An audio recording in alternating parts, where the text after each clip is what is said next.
ABN Radhakrishna తన పలుకుల్లో చేసిన వ్యాఖ్యలను ఆయన కూతురుకు చూపించిన ఆమె చెప్పుతో కొడుతుందని వైసీపీ రాష్ట్ర మహిళా విభాగం అధ్యక్షురాలు ఎమ్మెల్సీ వరదు కళ్యాణి ఆగ్రహం వ్యక్తం చేశారు. అనంతపురం నగరంలోని A7 కన్వెన్షన్ హాల్లో జిల్లా స్థాయి మహిళా విభాగం ఆత్మీయ సమావేశం జరిగింది. ఈ కార్యక్రమానికి కళ్యాణితో పాటు జోనల్ వర్కింగ్ ప్రెసిడెంట్ విజయ మనోహరి, ఎమ్మెల్సీ మంగమ్మ, ఇతర మహిళా విభాగం నాయకులు హాజరయ్యారు. ముందుగా ఏబిఎన్ రాధాకృష్ణ చేసిన వ్యాఖ్యలను నిరసిస్తూ ఆంధ్రజ్యోతి పత్రికలను దహనం చేసి నిరసన వ్యక్తం చేశారు. ఈ సందర్భంగా వరదు కళ్యాణి మాట్లాడుతూ అమరావతి విషయంలో చంద్రబాబు చేస్తున్న దోపిడీని బయటపెడుతూ జగన్ వ్యాఖ్యలు చేశారన్నారు. అంతేకాకుండా మా విగన్ పేరుతో చేసిన ప్రతిపాదన గురించి జనంలో పెద్ద ఎత్తున చర్చ జరుగుతోందన్నారు. దీనిని జీర్ణించుకోలేకే చంద్రబాబు వేసే ఎంగిలి మెతుకులకు ఆశపడే రాధాకృష్ణ నీచమైన వ్యాఖ్యలు చేశారన్నారు.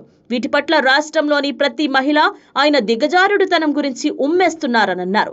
దీనిపై మహిళా కమిషన్ వెంటనే చర్యలు తీసుకోవాలని, రాధాకృష్ణ క్షమాపణలు చెప్పాలని, ఆయన్ని అరెస్టు చేయాలని డిమాండ్ చేశారు. లేని పక్షంలో వైఎస్ఆర్ కాంగ్రెస్ పార్టీ మహిళా విభాగం పెద్ద ఎత్తున నిరసన కార్యక్రమాలు చేస్తోందని హెచ్చరించారు. ఈ 22 నెలల కాలంలో ఇచ్చిన ఏ ఒక్క హామీ అమలు చేయలేదు. అలాగే మహిళల రక్షణ పూర్తిగా గాలి కొదిలేసిన పరిస్థితి మనం చూస్తూ ఉన్నాము. అలాంటి పరిస్థితుల్లో ఈరోజు మా వైఎస్ఆర్ కాంగ్రెస్ పార్టీ ముందు నుంచి కూడా ఈ ప్రభుత్వం చేస్తున్న తప్పులను, అలాగే ప్రజలకు చేసిన మోసాన్ని ఎండగడుతూ ప్రభుత్వం మీద ఒత్తిడి తీసుకొస్తూ వాళ్ళు హామీలు నెరవేర్చేట్టుగా చేయడం కోసం ఎన్నోసార్లు మేము నిరసన కార్యక్రమాలు చేయడం జరిగింది. ఈరోజు మా సర్వసభ్య సమావేశంలో మా పార్టీ గ్రామ స్థాయిలో మరింత బలోపేతం చేసుకోవడానికి, అలాగే మా పార్టీ సంస్థాగతంగా మరింతగా నిర్మాణం పూర్తి చేసుకోవడం కోసం, అలాగే ఈ ప్రభుత్వం చేస్తున్న ప్రజా వ్యతిరేక కార్యక్రమాల మీద మా పార్టీ ముందు నుంచి కూడా ప్రభుత్వం మీద ఒత్తిడి తేవడంలో మా మహిళా విభాగం ఎంతో చైతన్యవంతంగా ఉంది.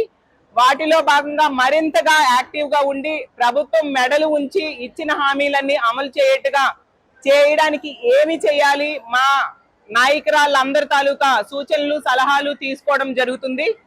అలాగే తీసుకుంటే ఈ రోజు ఈ రాష్ట్రంలో పరిస్థితులు చాలా దారుణంగా ఉన్నాయి. రోజు రోజుకి దిగజారిపోయే పరిస్థితులు మనం చూస్తూ ఉన్నాము. ముఖ్యంగా చంద్రబాబు నాయుడు గారు ఎల్లో మీడియాను పట్టుకొని తను చేసే పాలనా వైఫల్యాల్ని కప్పిపుచ్చుకుంటూ ఉండే పరిస్థితి మనం చూసాం. మొన్ననే జగన్ గారు మావిగన్ పేరుతో చంద్రబాబు నాయుడు గారు చేస్తున్న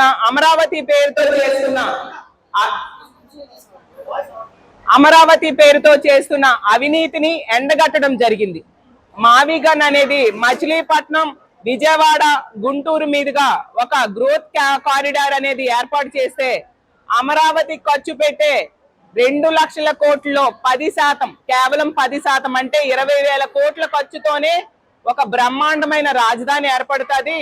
ఈ అమరావతికి 2 లక్షల కోట్లు ఖర్చు పెట్టాలంటే ఎంత అప్పు చేయాలి?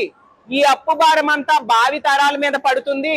అలాగే ఇప్పుడు చంద్రబాబు నాయుడు గారు అధికారంలో 7 సంవత్సరాలు ఉన్నారు. 7 సంవత్సరాల్లో కేవలం 8,000 కోట్లు మాత్రమే అమరావతి ఖర్చు పెట్టారు. ఇలా తీసుకుంటూ పోతే 2 లక్షల కోట్లు ఖర్చు అవ్వాలి అంటే దానికి 167 సంవత్సరాలు పడుతుంది. ఎప్పటికి పూర్తవుతుంది అని ప్రభుత్వాన్ని ప్రశ్నించారు. దాన్ని విని ఈ రాష్ట్రంలో ప్రజలందరూ కూడా దీని మీద చర్చించుకుంటూ ఉన్నారు. ఓహో, చంద్రబాబు నాయుడు గారు ఇంత అవినీతి కోసం ఈ అమరావతి అనేది తీసుకొచ్చారా? అమరావతి నిర్మాణం ద్వారా ఇంత అవినీతి చేస్తున్నారా, ఇంత దోపిడీ చేస్తున్నారా అనే విషయం రాష్ట్ర ప్రజలకు అర్థమైంది.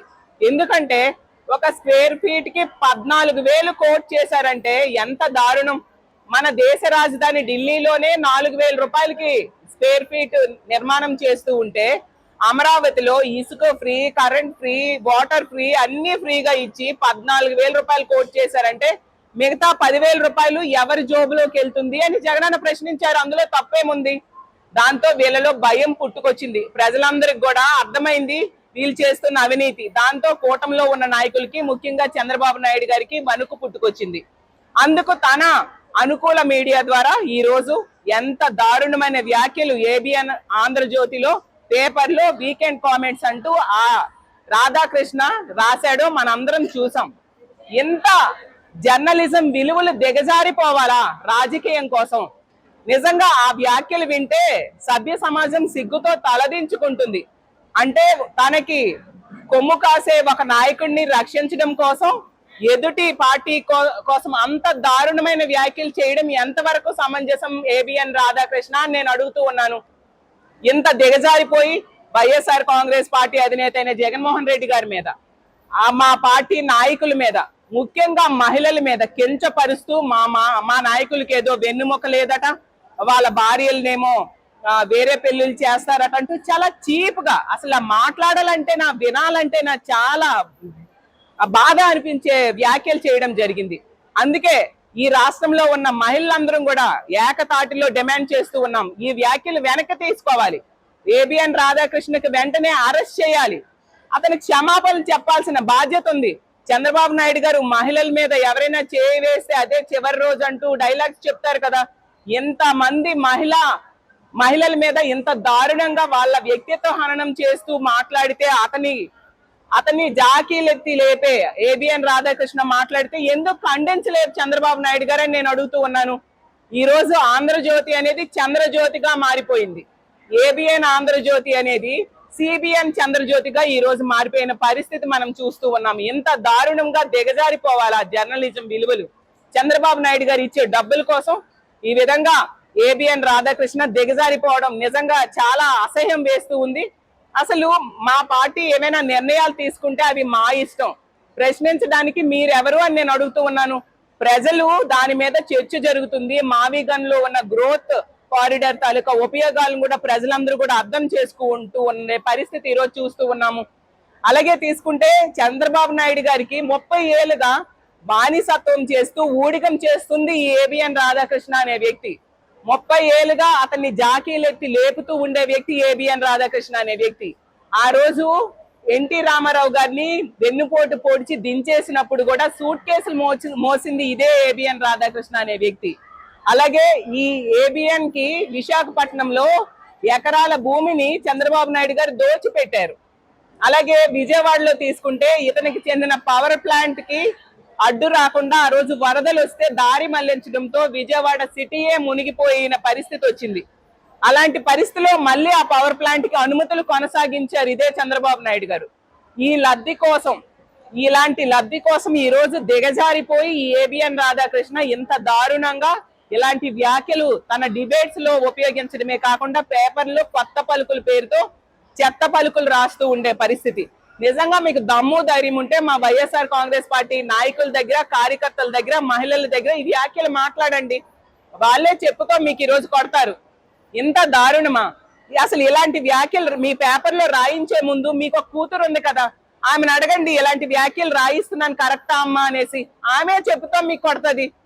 అంటే మీరు విలువలు మర్చిపోయి దిగజారిపోయే రాజకీయం కోసం ఇంత దారుణంగా రాయడం ఎంతవరకు సమంజసం? మా జగనన్న అడిగిన దానికి మీకు ధైర్యం ఉంటే, మీకు న్యాయం ఉంటే సమాధానం చెప్పండి. అంతే తప్ప ఇంత దిగజారిపోవాలా? దీని మీద ఖచ్చితంగా మహిళా కమిషన్ కూడా యాక్షన్ తీసుకోవాలి. అతన్ని అరెస్ట్ చేయాల్సిన బాధ్యత ఉంది. మా వైఎస్ఆర్ కాంగ్రెస్ పార్టీ అతనికి అరెస్ట్ చేసేంత వరకు, అతను క్షమాపణ చెప్పేంత వరకు కూడా మా నిరసన తెలియజేస్తూ ఉంటామని తెలియజేస్తూ ఉన్నాను. అలాగే ఈ రోజు తీసుకుంటే చంద్రబాబు నాయుడు గారు సూపర్ 6, సూపర్ 7 అంటూ ఎన్నో హామీలు ఇచ్చి ఏ ఒక్కటి నెరవేర్చలేదు. అలాగే తీసుకుంటే ప్రజల రక్షణ, ముఖ్యంగా మహిళల రక్షణ గాలి కొదిలేశారు. ఆ రోజు జగనన్న దిశ వ్యవస్థను తీసుకొచ్చి మహిళల రక్షణకు పెద్దపీట వేస్తే ఈ రోజు దిశ వ్యవస్థ అనేదే పని చేయకుండా చేసిన పరిస్థితి మనం చూస్తూ ఉన్నాము. రోజుకి 4 మహిళల మీద హత్య గాని, అత్యాచారాలు గాని జరుగుతూ ఉండే పరిస్థితి. 60-70 మంది మహిళల మీద అఘాయిత్యాలు, దాడులు జరుగుతూ ఉన్నాయి ఈ రాష్ట్రంలో, ఈ కూటమి పాలనలో. వీటన్నిటి మీద కూడా ఈ చంద్రబాబు నాయుడు గారి ప్రభుత్వాన్ని నమ్మి ఓట్లేసిన మహిళలు డిమాండ్ చేస్తున్నారు, వాళ్ళకి రక్షణ కల్పించండి అని చెప్పి. కానీ కల్పించట్లేదు. గంజాయి, డ్రగ్స్, మద్యము ఈ రోజు విచ్చలవిడిగా ఆంధ్రప్రదేశ్ రాష్ట్రంలో కూటమి పాలనలో మనకి దొరుకుతూ ఉంది. డ్రగ్స్ పార్టీ తాలూకా తెలుగుదేశం పార్టీ ఎంపీఏ సాక్షాత్తు డ్రగ్స్ తీసుకుంటూ దొరికిపోయాడంటే అతన్ని మీద ఏం చర్యలు తీసుకున్నారు అని నేను అడుగుతూ ఉన్నాను. అలాగే ఈ మహిళల మీద అఘాయిత్యాల్లో ఎక్కువగా కూటమి ఎమ్మెల్యేలే పాలు పంచుకుంటూ ఉండే పరిస్థితి మనం చూసాం. మొన్నే అరవ శ్రీధర్ అనే వ్యక్తి వలన బాధించబడిన ఒక మహిళ ప్రెస్ ముందుకొచ్చి కంప్లైంట్ ఇచ్చినా అతని మీద ఎటువంటి యాక్షన్ తీసుకొని పరిస్థితి మనం చూసాము. అలాగే ఆదిమూలం వల్ల అన్యాయానికి గురైన, లైంగిక వేధింపులకు గురైన మహిళ హైదరాబాద్ వెళ్ళి ప్రెస్ మీట్ పెట్టింది, ఇక్కడ రక్షణ లేదని.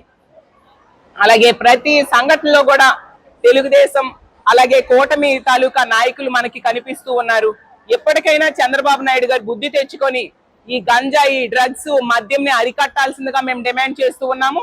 అలాగే ప్రభుత్వం తాలూకా పాలనా వైఫల్యాలని, అలాగే ఈ మహిళలకి రక్షణ కల్పించట్లేదు, వీటన్నిటి మీద కూడా మేము ప్రభుత్వంకి పెద్ద ఎత్తున రానున్న రోజుల్లో కూడా నిరసన తెలియజేయబోతూ ఉన్నాము. మా మహిళా విభాగం కూడా గ్రామ స్థాయిలో ప్రభుత్వాన్ని ప్రశ్నించబోతూ ఉన్నామని తెలియజేసుకుంటూ, ఇక్కడికి విచ్చేసిన మీడియా మిత్రులందరికీ ధన్యవాదాలు తెలియజేసుకుంటూ సెలవు తీసుకుంటున్నాం.